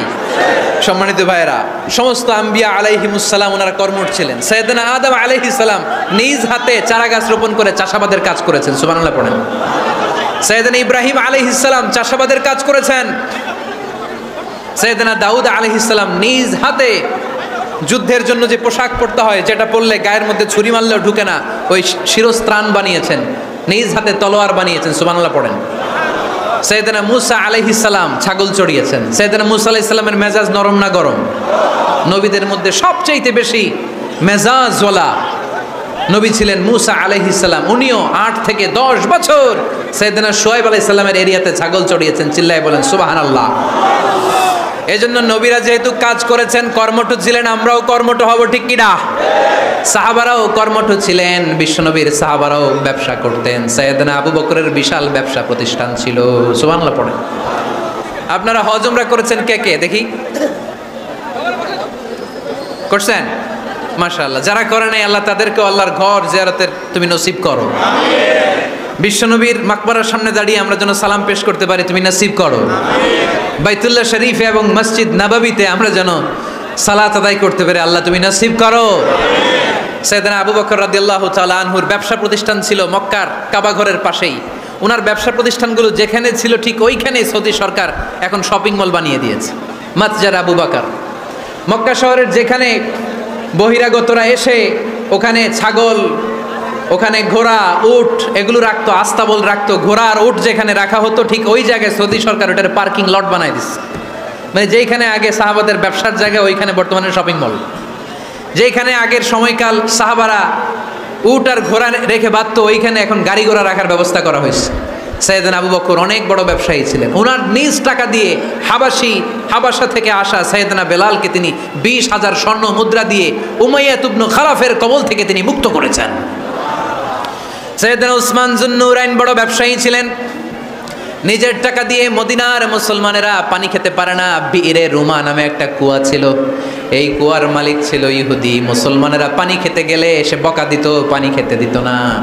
বিশ্বনবী বললেন, আমার সাহাবীদের মধ্যে এমন কি কেউ নাই নিজের অর্থায়নে বীরে রুমা কিনে মুসলমানদেরকে দিয়ে দিবে? সাইয়েদনা উসমান যুন্নুরাইন বলল, ইয়া রাসূলুল্লাহ, আপনার খেদমতে আমি হাজির। মুহূর্তের মধ্যে সাইয়েদনা উসমান যুন্নুরাইন নিজের অর্থায়নে বীরে রুমাটা কিনে মুসলমানদের জন্য সদকা করে দিয়েছে। তো ব্যবসা না করলে, কর্মঠ না হলে, উপার্জন না হলে সদকা করা যাবে? চিল্লায় বলেন করা যাবে? সুনানে তিরমিজির বর্ণনা, বিষ্ণু ঈসা ইসলাম মক্কা থেকে যত সাহাবারা হিজরত করে মদিনায় এসেছে, মদিনাতে কোনো না কোনো সাহাবার সাথে বিশ্বনবী ভ্রাতৃত্বের বন্ধনে আবদ্ধ করে দিয়েছে, সুবহানাল্লাহ পড়েন। এজন্য মক্কা থেকে যারা এসেছে এদেরকে বলে মুহাজির, এদেরকে কি বলে? আর মদিনায় যারা ছিল এদেরকে বলে আনসার, এদেরকে কি বলে? আওয়াজ করে উত্তর দিবেন। মক্কা থেকে যারা এসেছে তাদের নাম আর যারা মদিনার সাহাবী তাদের নাম আনসার। আজকে এই মাহফিলে লক্ষ্মীপুর এর বাইরে থেকে কারা কারা আসছেন দেখি?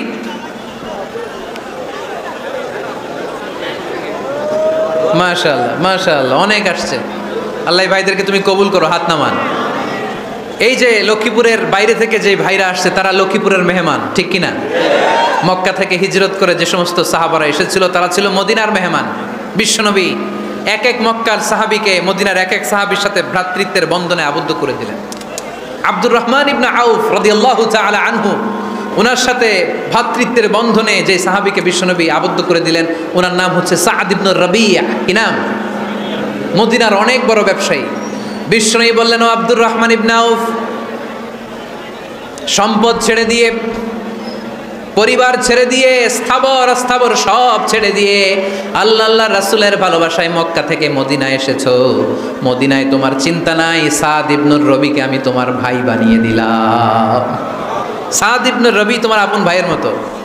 সাদ ইবনে রবি বলল, আব্দুর রহমান, জীবনে তোমারে কোনোদিন দেখি নাই, তোমারে আমি চিনি না, তোমার নাম শুনি নাই, কিন্তু বিশ্বনবী তো তোমার দায়িত্ব আমাকে দিয়েছে, আমার চেয়ে বড় ধনী এই মদিনার মধ্যে দ্বিতীয় কেউ নাই, আজ থেকে তুমি আমার ভাই, আজ থেকে তুমি আমার কি। আল্লাহ আমাকে যত সম্পত্তি দান করেছে তার অর্ধেক সম্পত্তি আমি তোমার নামে দিয়ে দিলাম। ও আব্দুর রহমান ইবনে আউফ, শুধু তাই নয়, রব্বুল আলামিন আমাকে দুইজন স্ত্রী দিয়েছে। কয়জন? তুমি দেখো আমার কোন স্ত্রীকে তোমার বেশি ভালো লাগে, যার নাম তুমি বলবে সাথে সাথে আমি তারে তালাক দিয়ে দেব, তার ইদ্যত পালন শেষে তুমি তাকে বিয়ে করে তোমার সাথে নিয়ে যাবা। সুবহানাল্লাহ পড়েন। কারণ বিশ্বনবী তোমার দায়িত্ব আমার কাছে দিয়েছে, তুমি আমার ভাই, আমি মদিনার সবচেয়ে বড় ধনী, আমার অর্ধেক সম্পদ আমি তোমারে দিয়ে দিব, আমার দুই স্ত্রীর এক স্ত্রীকে তোমারে দিয়ে দিব। সাইয়েদনা আব্দুর রহমান ইবনে আউফ এই কথা শুনে অবাক হলেন। অবাক হয়ে উনিও এক অবাক কথা বললেন। উনি বললেন, লা হাজাতা লি ফি ইয়া আখি, ও আমার প্রাণের ভাই, তোমার কথা শুনে আমার হৃদয়টা ভরে গিয়েছে, কিন্তু তোমার সম্পদেরও দরকার আমার নাই, তোমার স্ত্রীরও দরকার আমার নাই। বারাকাল্লাহু ফি মালিক ওয়া লি আহলিক, আল্লাহ তোমার মালেও বরকত দেখ, তোমার সম্পদেও বরকত দেখ, তুমি শুধু একটু কষ্ট করবা। কি কষ্ট? দুল্লানি আলা সুক, show me the way to the market. তুমি মদিনায় কোনো মার্কেট আছে কিনা, শপিং মল আছে কিনা, ব্যবসা প্রতিষ্ঠান আছে কিনা আমারে দেখায় দাও। সুবহানাল্লাহ পড়েন। আমরা হইলে কি করতাম? লক্ষ্মীপুরে যারা আসছে এদের একজনের যদি বলা হয়, ভাই আপনি এখন থেকে লক্ষ্মীপুরের ভাই, আমার অর্ধেক সম্পদ আপনারা দিয়ে দেবে, কি করবে? পায়ের উপর পা তুলে খাবে আর বলবে কি আনন্দ আকাশে বাতাসে, ঠিক কিনা? এরপর যদি বলি, ভাই আমার দুই বউ যেটারে সুন্দর লাগে বলেন তালাক দিয়ে দেই, নিয়ে যান, কি বলবে? কি আনন্দ আকাশের বাতাস। আল্লাহ রাসূলের সাহাবী আব্দুর রহমান ইবনে আউফ বললেন, লা হাজাতা লি ফি, আমার দরকার নাই, দুল্লানি আলা সুক, just show me the way to market, এখানে মার্কেট কই আছে দেখায় দাও।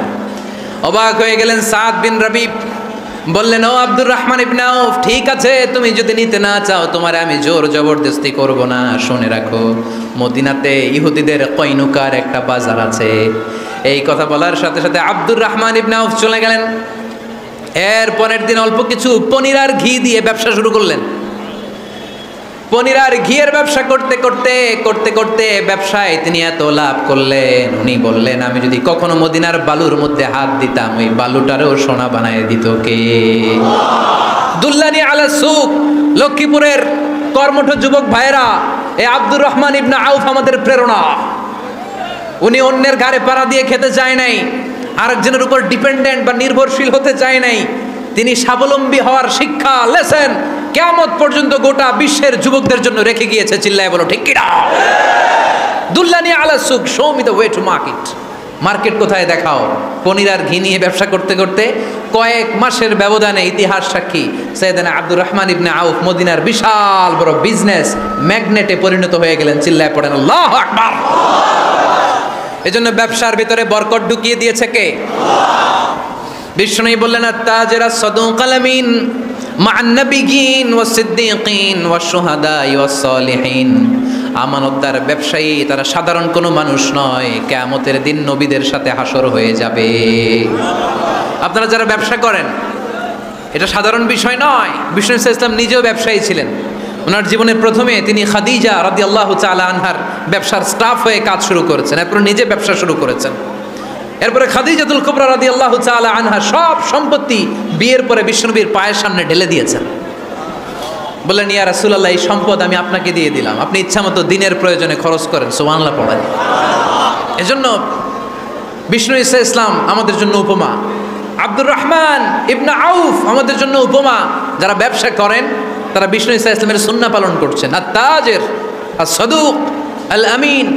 বিষ্ণুই বললেন, সত্যবাদী আমানতদার ব্যবসায়ী, যে ব্যবসা করতে যে মিথ্যা কথা বলে না। অনেক ব্যবসায়ীরা আছে পণ্য চালানোর জন্য মিথ্যা কথা বলে আর কসম কাটে, আসরা নাই। আহা, এমনটা করা যাবে? সকালবেলা স্ত্রীরে বলে, এই গরুগুলা বিক্রি করবো, তুই একটা দাম কত কমো? স্ত্রীরে শিখাই দিচ্ছে, এই গরুর দাম তুই 40,000। তো বউ বলে, ঠিক আছে, দাম কইলাম 40,000। তো এরপরে বাজারে যখন গরু বিক্রি করতে যায়, একজন যখন বলে যে ভাই এটা 30,000 টাকা দিয়ে কিনবো, কয় ভাই আল্লাহর কসম সকালে একজন 40,000 দাম কইছে, আমি দেই নাই। আছে না নাই? কৌশল করে। বউরে শিখাইছে সকালে, কয় তুই দাম কর 40,000। তো বাজারে যে কয় সকালে একজন দাম করছে, দাম করে কইছে 40,000 দেই নাই, আপনার 30,000 কেমনে দেই? এরকম ডাকাইতে আছে না নাই? আলহামদুলিল্লাহ লক্ষ্মীপুরে এরকম লোকজন নাই। আরে নাই, আমি কই নাই, এরা কই আছে। লক্ষ্মীপুরের মানুষ খুব ধার্মিক আমি জানি। লক্ষ্মীপুর, নোয়াখালী, ফেনী এই বেল্টের লোকজন খুব আল্লাহওয়ালা। এদের মধ্যে আল্লাহওয়ালার সংখ্যা বেশি, এখানে আলেম ওলামা বেশি, এখানে মসজিদ মাদ্রাসা বেশি। এই জন্য এই জেলাগুলোতে আল্লাহর রহমতও বেশি। আল্লাহ তুমি এই জেলার ছেলেপেলেদেরকে, এই জেলার লোকদেরকে তুমি কবুল করো, মা বোনদেরকে তুমি কবুল করো। সম্মানিত ভাইয়েরা, এজন্য আজকের মাহফিল থেকে আমরা যেটা শিখলাম সেটা হচ্ছে পরিশ্রমে কোনো লজ্জা আছে? আমরা কাজ করে খাবো, ঠিক কিনা? Never underestimate any job. যুবক ভাইয়েরা, লক্ষ্মীপুরের যুবক ছেলেরা শুনতেছ? এরকম আওয়াজ করতে হবে, কান খাড়া করে শোনো। Never underestimate any job. কোনো চাকরিকে ছোট করে দেখা যাবে, whether it's small or big, you don't care. এটার কেয়ার করা যাবে না। ছোট্ট চাকরি পাইলে ঢুকে যাবা, বড় অফার আসলে পরে ঢুকবা। এটা ছোট কাজ, এটা হোটেলের ওয়েটার, এটা ছোট্ট স্টাফ, এটা কেরানি না। কাজ কাজই, কাজের মধ্যে কোনো ছোট বড় নাই। খেটে খাওয়া মানুষকে বিশ্বনবী অনেক সম্মান করতেন। বিশ্বনবী সাল্লাল্লাহু আলাইহি ওয়াসাল্লাম খেটে খাওয়া মানুষদেরকে এত ভালোবাসতেন, বিদায় হজের মতো এত গুরুত্বপূর্ণ ভাষণও এই মেহনতি মানুষদের কথা বাদ যায়নি। সুবহানাল্লাহ পড়বেন না? দিনটা ছিল জুমাবার। বিশ্বনবী সাল্লাল্লাহু আলাইহি ওয়াসাল্লাম আরাফাতের ময়দানে দাঁড়িয়ে ঐতিহাসিক একটা ভাষণ দিলেন। এই ভাষণের নাম হলো বিদায় হজের ভাষণ। এই বিদায় হজের ভাষণেও খেটে খাওয়া মানুষের কথা বিশ্বনবী বাদ দেয় নাই। বিশ্বনবী বলেছেন, আরিক্কাকুম আরিক্কাকুম, খবরদার অধীনস্থ কর্মচারীদের সাথে খারাপ আচরণ করো না। আতঈমুহুম মিম্মা তাকুলুন ওয়াকসুহুম মিম্মা তালবিসুন। খবরদার মনে রেখো, তোমরা যা খাবে তোমাদের অধীনস্থ কর্মচারীদেরও তা খাওয়াবে, তোমরা যা পড়বে তাদেরও তা পড়াবে। বিশ্বনবী শেষ নিঃশ্বাস ত্যাগ করে যাওয়ার আগে যেই কয়েকটা কথা বলেছিলেন তার মধ্যে মেহনতি মানুষদের জন্য কথা আছে না? বিষ্ণু ইসলাম যখন শেষ নিঃশ্বাস ত্যাগ করবেন তিনি বলেছিলেন, আসসালাত আসসালাত, উম্মতেরা নামাজ নামাজ নামাজ ছেড়ে দিও না, নামাজ তরক করো না, নামাজ কাজা করো না। আর বলেছিলেন, ওমা মালাকাত আইমানুকুম, অধীনস্থ কর্মচারীদের সাথে খবরদার খারাপ আচরণ করো না। যারা কর্মচারীদের সাথে খারাপ আচরণ করে, যারা মানুষের কাছ থেকে শ্রম নিয়ে কাজ করিয়ে টাকা দেয় না, কিয়ামতের দিন তাদের বিরুদ্ধে মামলা দায়ের করবে কে? কে করবে? হাদিসে কুদসি সাক্ষী বিষ্ণু ইসলাম বলেন, আল্লাহ তাআলা ফরমান, আনা খাসমুহুম সালাসাতুন আনা খাসমুহুম ইয়াউমাল কিয়ামা। 3 শ্রেণীর ব্যক্তির বিরুদ্ধে আল্লাহ বলেন, আমি নিজেই কিয়ামতের দিন মামলা দায়ের করব। I will be against them in the day of judgment. 3 categories of people, I will be against them in the day of judgment. 3 শ্রেণীর লোক কিয়ামতের দিন তারা ছাড় পাবে না। আল্লাহ বলেন, আমি নিজেই তাদের বিরুদ্ধে মামলা দায়ের করব। এর মধ্যে এক শ্রেণীর লোক হচ্ছে রাজুলুন ইস্তাআজারা জিরান ফাস্তাউফা মিনহু ওয়া লাম ইয়াতি আজরা। একজন শ্রমিক ভাড়া করে তার কাছ থেকে কাজ নিয়েছে কিন্তু তার পারিশ্রমিক আদায় করে নাই। এরকম আছে না নাই? দাপট দেখায়, দাপট দেখায় ইউনিভার্সিটির ক্যান্টিনগুলোতে। ইউনিভার্সিটির ক্যান্টিনে যে খায় মাগার বিল দেয় না, এরকম ডাকাইত আছে না নাই? চায়ের দোকানে চা খেয়ে পরে দিমু, বিল দেয় না, আছে না নাই? দোকানে যে পণ্য কিনে বিল দেয় না, পরে দিমু, আছে না নাই? কিয়ামতের দিন আল্লাহ তোর এই মাস্তানি ছুটাবে, চিল্লা এখন ঠিক কিনা? আনা খাসমুহুম, আমি নিজেই তাদের বিরুদ্ধে মামলা দায়ের করব। কথাটা কার? এজন্য বিশ্বনবী বললেন, খবরদার মেহনতি মানুষ, খেটে খাওয়া মানুষ, এদের দোয়া কবুল হয়ে যায়। আতুল আজিরা আজরাহু ক্বাবলা আন ইয়াজিফা আরাকুহু। খবরদার বিশ্বনবী বললেন, শ্রমিকের ঘাম শুকিয়ে যাওয়ার আগে তাদের পারিশ্রমিক মিটিয়ে দাও। বিশ্বনবীর বিখ্যাত হাদিস, আতুল আজিরা আজরাহু ক্বাবলা আন ইয়াজিফা আরাকুহু। শ্রমিকের ঘাম মাটিতে লাগার আগে, শুকিয়ে যাওয়ার আগে তাদের পারিশ্রমিক মিটিয়ে দাও। কেননা তারা যদি বদদোয়া করে তোমার জীবনকে জাহান্নাম বানিয়ে দিবে কে? বিষ্ণু ইসলাম সব সময় খেটে খাওয়া মানুষদেরকে আগলে রাখতেন। সব সময় শুধু যে ভাষণে মেহনতি মানুষদের সাথে ভালো আচরণ করতে বলতেন, শ্রমিকদের সাথে ভালো আচরণ করতে বলতেন, এমনটা নয়। ওনার ব্যক্তিগত জীবন ঘাটলেও দেখা যায় উনি শ্রমিকদের সাথে কেমন আচরণ করেছেন। বিষ্ণু ইসলামের একজন খাদেম ছিল, আপনারা তার নাম জানেন? কি নাম? সবাই বলেন। আনাস। আওয়াজ করে বলেন, বিশ্বনবীর খাদেমের নাম? নামটা কেমন লাগে? ভালো লাগে? ছেলে হইলে রাখবেন তো? রাখবেন? অনেকে আমার জিজ্ঞেস করে যে আমার একটা ছেলের নাম বলে দেন। এই এলাকার যদি কারো সম্ভাব্য আগন্তুক 2-1 মাস পরেই ছেলে পৃথিবীতে আসবে, এর নাম রাখবেন আনাস। নাম কি রাখবেন? খাদিমু রাসূলিল্লাহ, আল্লাহ রাসূল সাল্লাল্লাহু আলাইহি ওয়াসাল্লামের খাদেম। এই খাদেমের কাছ থেকে একটু শোনেন ওনার মালিক কেমন ছিল, শুনবেন নাকি কষ্ট হচ্ছে? সম্মানিত ভাইয়েরা খেয়াল রাখবেন, কোনো পীর সাহেবের ব্যাপারে যদি আপনি রিপোর্ট চান, পীর সাহেবের বউয়ের কাছ থেকে শুনবেন। কথা কয় না, বোঝে নাই বোধ হয়। একজন পীর সাহেব হুজুর উনি কেমন, রিপোর্ট নেবেন কার কাছ থেকে? কার কাছ থেকে? বউয়ের কাছ থেকে। একজন বড় সাহেব, বড় নেতা, তার ব্যাপারে যদি রিপোর্ট পেতে চান, আমি কয়েকটা জায়গা বলে দিই, এই জায়গাগুলো থেকে রিপোর্ট নেবেন। 1 নাম্বার তার ড্রাইভার, 1 নাম্বার। 2 নাম্বার তার বাড়ির দারোয়ান, 2 নাম্বার। 3 নাম্বার তার খাদেম, 3 নাম্বার। 4 নাম্বার তার ঘরের কাজের মেয়ে, 4 নাম্বার। এদের কাছ থেকে আসল রিপোর্ট পাওয়া যায়, ঠিক কিনা? এবার বিশ্বনবীর ব্যাপারে বিশ্বনবীর খাদেম কি বলে শুনবেন? বুঝে নাই বোধ হয়। বিশ্বনবীর ব্যাপারে বিশ্বনবীর খাদেম কি কমেন্টস করছে শুনতে চান? খাদেমের নাম আরো জোরে বলতে হবে। আনাস রাদিয়াল্লাহু তাআলা, আনাস রাদিয়াল্লাহু তাআলা আনহু বলেন, বিশ্বনবী যখন মক্কা থেকে মদিনায় হিজরত করে আসলেন, মদিনার অলিতে গলিতে আনন্দের বন্যা বয়ে গেল। তলা আল বাদরু আলাইনা বলে সবাই বিশ্বনবীকে বরণ করে নিল, সবাই বিশ্বনবীর সাথে দেখা করতে আসলো। সবাই যখন আনসারী নারী পুরুষরা দেখা করতে যায়, আমার আম্মাও বলল, আনাস মক্কা থেকে বিশ্বনবী এসেছে, চলো তোমারে নিয়ে দেখা করতে যাই।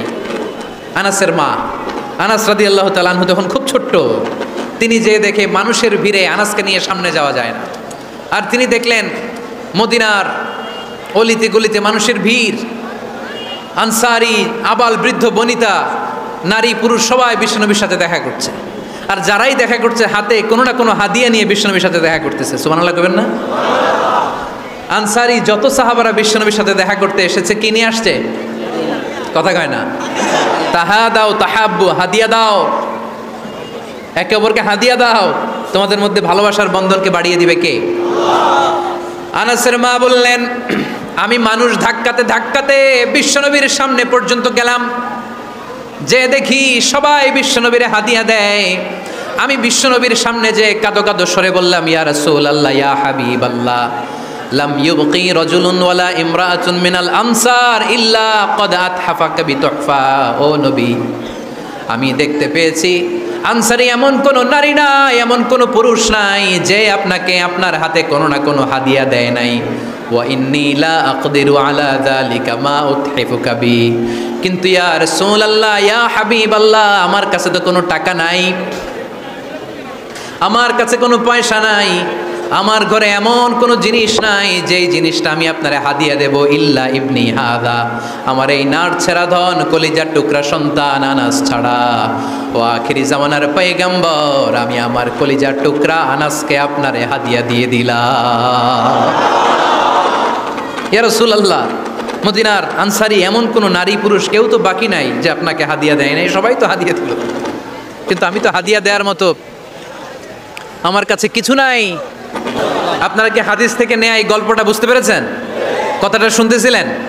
আনাস রাদিয়াল্লাহু তাআলা আনহুর মা বললেন, ইয়া রাসূলুল্লাহ, আনসারী এমন কোনো নারী নাই, এমন কোনো পুরুষ নাই যে আপনারা হাদিয়া দেয় নাই, কিন্তু আমার তো হাদিয়া দেওয়ার মতো কিছু নাই আমার এই কলিজার টুকরা আনাস ছাড়া।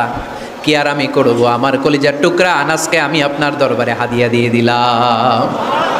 ইয়া রাসূলুল্লাহ, আমার ছেলেটারই আপনারা হাদিয়া দিলাম। খুদ হাদা ইয়াখদুমু কামা বাদা লাক, আপনার যেই কাজ লাগবে, যেই খেদমতের প্রয়োজন আপনার এই খেদমত করবে। ও নবী, আমি জানি আনাস আপনার বেশি খেদমত করতে পারবে না, আনাস আপনার মেসওয়াক এনে দিবে, অজুর পানি এনে দিবে, জুব্বা লাগলে জুব্বাটা এনে দিবে, ছোটখাটো কাজ করে আপনারে সাহায্য করবে। আমার কলিজার টুকরা সন্তানকে চিরকালের জন্য আমি আপনারে হাদিয়া দিয়ে দিলাম। আনাস রাদিয়াল্লাহু তাআলা আনহু বর্ণনা করছেন, আমি দাঁড়িয়ে দাঁড়িয়ে শুনছি আমার আম্মা বলছে আমি নাকি বিশ্বনবীর জন্য হাদিয়া। সুবহানাল্লাহ পড়েন। এবার খেদমত শুরু করলো সাইয়েদনা আনাস। ছোট্ট মানুষ কি আর করবে, কতটুকু খেদমত আর করতে পারবে? বিশ্বনবীর মেসওয়াকটা এনে দেয়। সুবহানাল্লাহ পড়েন। বিশ্বনবীর আতরের শিশিটা এনে দেয়, বিশ্বনবীর জাইতুনের তেলের বোতলটা আগিয়ে দেয়, বিশ্বনবীর জামাটা প্রয়োজনে বিশ্বনবীর হাতে এনে দেয়। সাইয়েদনা আনাস বলেন আমি 1 বছর নয়, 2 বছর নয়, 5 বছর নয়, 7 বছর নয়, 10 বছর বিশ্বনবীর খেদমত করেছি। ফামা দারাবানি, 10 বছরে একদিনও তিনি আমারে মারে নাই। সুবহানাল্লাহ। একদিন আমার গায়ে হাত তোলে নাই। হাত তোলা তো দূরের কথা, ওয়ালা সাব্বানি, কোনোদিন গালি দেয় নাই। ওয়ালা আবাসা আলা ওয়াজহি, কখনো বিরক্তির স্বরে ভ্রু কুচকে আমার দিকে বিশ্বনবী কোনোদিন তাকায় নাই। সুবহানাল্লাহ পড়েন। কোনোদিন আমার গায়ে হাত তোলে নাই। আরে হাত তোলা তো দূরের কথা, আমাকে ধমকি পর্যন্ত দেয় নাই। ধমকি দেয়া তো দূরের কথা, আমরা অনেক সময় বিরক্ত হয়ে ভ্রু কুচকাই না, এরকম বিরক্তি হলে আমরা কারোর প্রতি বিরক্ত হলে কি হয়? কপাল ভ্রু কুচকে ওঠে, ঠিক কিনা? সাইয়েদনা আনাস বললেন কোনোদিন মারে নাই। খাদেম বলতেছে, খাদেম, বড় সাহেবের রিপোর্ট কার থেকে নিতে হয়? হয় খাদেম, নয় দারোয়ান, নয় ঘরের কাজের মেয়ে, তা না হলে ড্রাইভার। বিশ্বনবীর খাদেম বিশ্বনবীর ব্যাপারে কি কমেন্ট করছে? মা সাব্বানি ওয়ালা জারাবানি ওয়ালা আবাসা ফি ওয়াজহি, এই 10 বছরের খেদমতের জিন্দেগিতে কোনোদিন বিশ্বনবী আমারে মারে নাই, গায়ে হাত তোলে নাই। আরে হাত তোলা তো দূরের কথা, একটা ধমকও দেয় নাই। আরে ধমক দেয়া তো দূরের কথা, বিরক্তির সুরে ভ্রু কুচকে আমার দিকে কখনো তিনি তাকায় নাই। চিল্লায় বলো সুবহানাল্লাহ। আর আজকে মাইক পেলে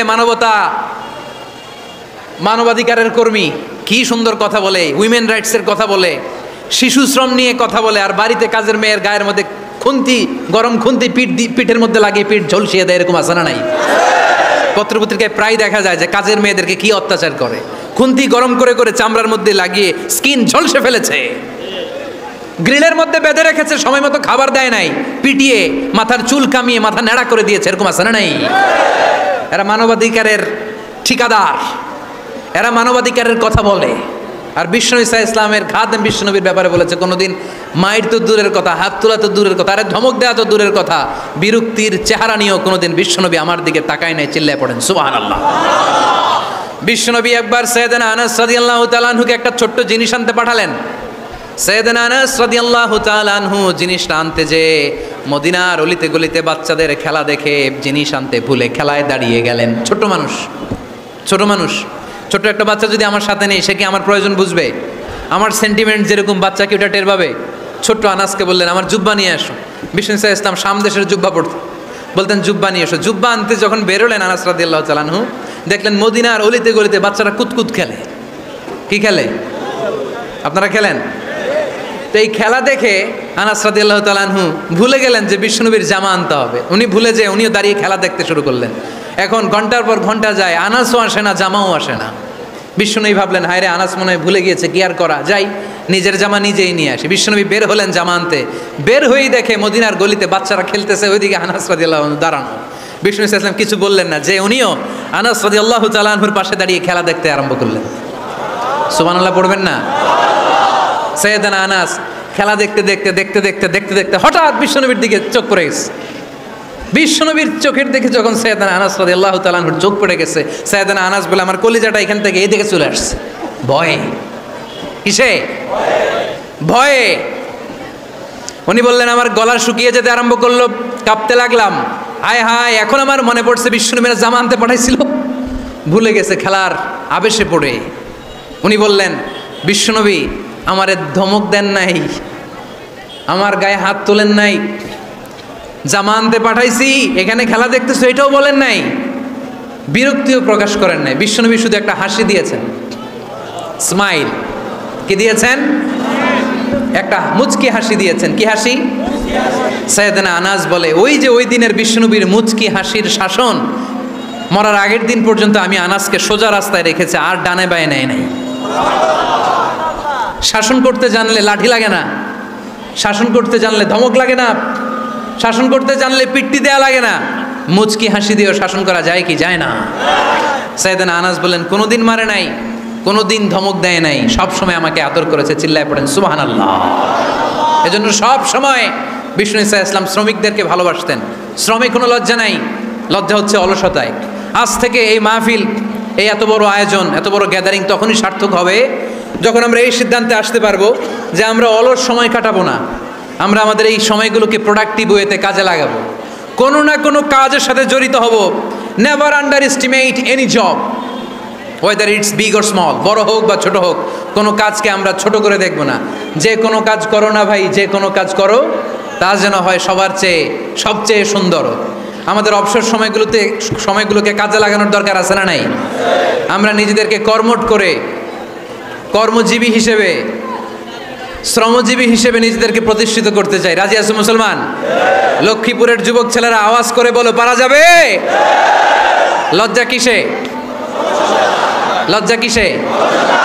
অনেকে টাঙ্কি মারে, এদিক সেদিক ঘুরে, আর বলে আমার আব্বা চেয়ারম্যান। আরে তোর আব্বা চেয়ারম্যান, তুই কি? আমার আব্বা MP, member of the parliament. আরে তোর বাবা এমপি, এটা তো তার গৌরব, তোর কি আছে সেটা বল। এজন্য নিজের পায়ে দাঁড়াবো। অলসতার সাথে আমাদের কোনো সম্পর্ক। আজকের এই মাহফিল থেকে আমরা অলসতা, অকর্মণ্যতাকে নো বলে দিলাম। অলসতাকে আমরা কি বললাম? আরো জোরে বলতে হবে, অলসতাকে কি বলবো? আর সব সময় কর্মঠ থাকবো, এনার্জেটিক থাকবো, নিজের পায়ে দাঁড়াবো, আইডিয়া জেনারেট করব, এন্টারপ্রেনার হওয়ার চেষ্টা করব, নতুন নতুন উদ্যোক্তা হওয়ার মাধ্যমে আমরা আমাদের নিজেদের ভাগ্য পরিবর্তনের চেষ্টা করব। কারণ আল্লাহ বলেছেন, ইন্নাল্লাহা লা ইউগাইয়িরু মা বিকাউমিন হাত্তা ইউগাইয়িরু মা বিআনফুসিহিম। আল্লাহ তাআলা ততক্ষণ পর্যন্ত কোনো জাতির ভাগ্যের চাকার পরিবর্তন করে না যতক্ষণ পর্যন্ত ওই জাতি নিজে নিজের ভাগ্যের চাকার পরিবর্তন করতে না চায়। চিল্লা এখন ঠিক কিনা? লাকাদ খালাকনাল ইনসানা ফি কাবাদ। আমি মানব জাতিকে কষ্ট সহিষ্ণু আর কর্ম সহিষ্ণু করে তৈরি করেছি। স্রষ্টা আমাদেরকে সৃষ্টি করে এক সংগ্রামে ঠেলে দিয়েছে। এখানে সংগ্রাম না করলে বেঁচে থাকা যায়? আমাদের সংগ্রামটা শুরু হয়েছে যখন আমরা মায়ের পেট থেকে বেরিয়েছি, ঠিক কিনা? একটা বাবার স্পার্মের মধ্যে 2 কোটি যদি শুক্রাণু না থাকে, সেখান থেকে সন্তান হয় না। তার মানে এই 2 কোটি শুক্রাণুর মধ্য থেকে আপনি একজন সফল মানুষ, যিনি বাকি 2 কোটির মধ্যে থেকে সব শুক্রাণুগুলোকে হারিয়ে আপনি সফল হতে পেরেছেন। সেখান থেকে দুনিয়ার বুকে আপনি যখন এসেছেন, আপনাকে সংগ্রাম করে আসতে হয়েছে। যারা সিজারের মাধ্যমে পৃথিবীতে আসে তাদের এই সংগ্রামটা থাকে না, কিন্তু যারা নর্মাল প্রসেসে পৃথিবীতে আসে তাদের প্রচণ্ড সংগ্রাম করে, প্রচণ্ড চাপা খেয়ে পৃথিবীতে আসতে হয়, ঠিক কিনা? কারণ আমাদের সাইজ ছিল অনেক বড়। আমাদের মায়ের যে অঙ্গটা দিয়ে আমরা পৃথিবীতে আসব, ওই জায়গাটা ছিল খুবই সরু। আমাকে সংগ্রাম করে, আমাকে যুদ্ধ করে, আমার নিজের অস্তিত্বের প্রমাণ দিয়ে চিৎকার মেরে এই পৃথিবীতে আসতে হয়েছে। চিল্লায় বলো ঠিক কিনা? এজন্য এই পৃথিবীর বুকে আমরা যতদিন থাকবো সংগ্রাম করে বাঁচতে হবে, ঠিক কিনা? পরিশ্রমে লজ্জা আছে? লজ্জা কিসে? মনে থাকবে লক্ষ্মীপুরের ছেলেরা, যে আয়াত দিয়ে শুরু করেছি সে আয়াত দিয়ে শেষ করছি। যখন সালাতের সময় হয় মসজিদে যাব, আর সালাত যখন শেষ হয় তখন মসজিদের বাইরে আমরা কাজে নেমে পড়বো। রাজি আছি তো? ফাইদা কুদিয়াতিস সালাতু ফান্তাশিরু ফিল আরদি ওয়াবতাগু মিন ফাদলিল্লাহ ওয়া যিকুরুল্লাহা কাসীরান লাআল্লাকুম তুফলিহুন। যখন তোমাদের সালাত শেষ হয়ে যায় তখন তোমরা কর্মস্থলে ছড়িয়ে পড়ো, আল্লাহর রিজিক তালাশ করো, তাহলে তোমাদেরকে সফল বানাবে কে? আল্লাহ আমাদের সবাইকে কথাগুলো বুঝার ও আমল করার তৌফিক দান করুক। আমরা পড়ি আমিন।